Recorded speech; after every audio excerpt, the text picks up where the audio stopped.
Hi everyone, I'm Ben and I'm a British techie. So this is going to be a video on how I take this basic green screen setup and turn it into this virtual production setup. Going through the technology I used as well as the understanding as to how it's being used and what the next steps will be for this kind of setup.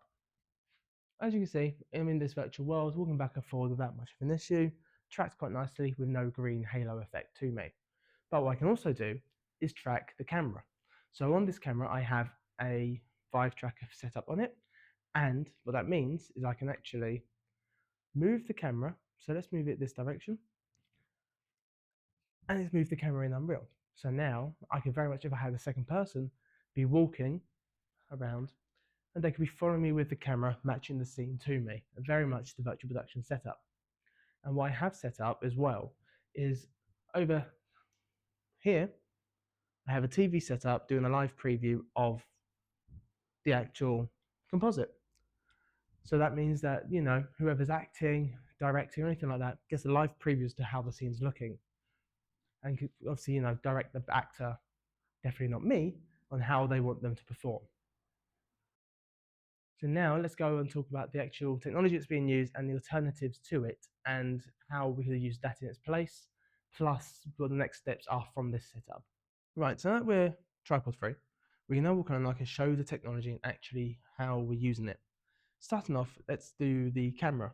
So we're using a Sony a7S III. You don't need anything this high end, but we're using it because it's what we have. But the main thing we're using here is the Vive tracker on top. So that Vive tracker is what is feeding the data into Unreal for us to be able to move the camera. So just up here next to me, I'm going to have a little example of the camera being moved. So you can see just there that the camera is panning back and forward, and here I am just moving this alongside it. So that's kind of the camera tracking part of it, and that's all gone through this Vive Pro that we've got set up here, along with base stations across the gantry. From that, what we have is it all goes through a capture card, an Ava Media 2 Plus.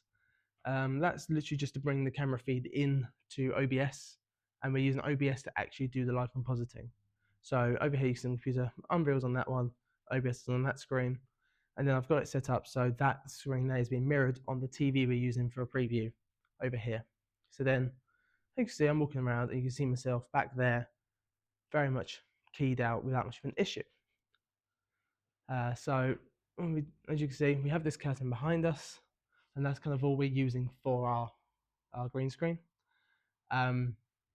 And this literally is just to give you an idea that you don't need anything super high end.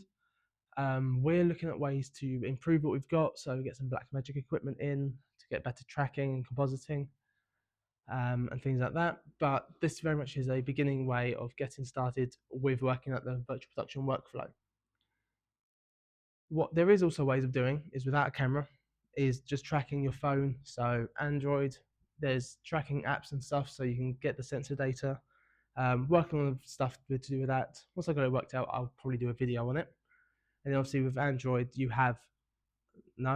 Apple, you have other things such as your AR kit that actually lets you get the sensor data that way instead. So it's a bit easier to actually use an Apple device to do this. But as I say, just a very quick video just to show what this looks like as virtual production. Any questions, fire away. And yeah, hopefully, next video I'll have a bit more updates, maybe even something recorded of the actual virtual production setup, so you can see it kind of, you know, actually being used with someone operating the camera, and it's not just me in a room trying to explain how it works. So hopefully that's been kind of informative. Let me know how this video has kind of gone. I'm very new to this, so feedback will be useful. One thing I do know, I need to look at the camera, not at myself. So that's one thing I do know I need to work on. But apart from that, I will see you guys in the next video. And again, let me know your questions. And yeah, I'll see you there.